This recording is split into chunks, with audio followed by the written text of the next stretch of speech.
Welcome to the world of hairstyling magic. I'm Natalie with Trademark Salon. Today I'm going to be showing you how to create a Barbie ponytail.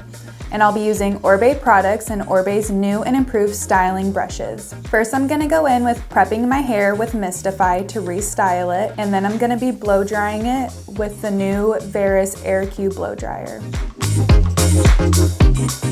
And then I'm going to be using Oribe's Tress Set and spraying that into my hair and combing it through. After that, I'm going to re-curl my hair with the Veris 1.5 inch curling iron. And then after that, I'm going to be using Oribe's Thick, spraying that into my hair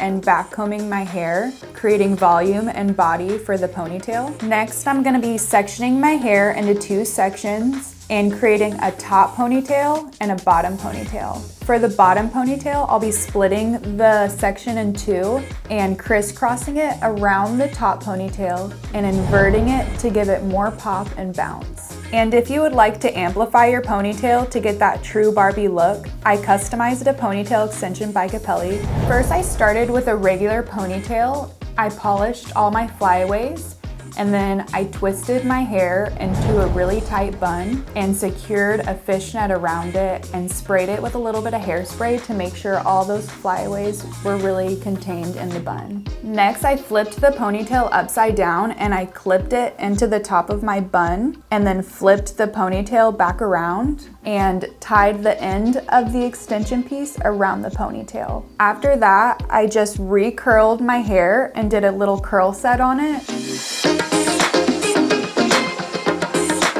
And then let that cool and brushed the ponytail back out. I backcombed the ponytail a little bit and then polished it with a little bit of Oribe's hair and body oil. Thank you for listening. Be kind, be confident, be Barbie.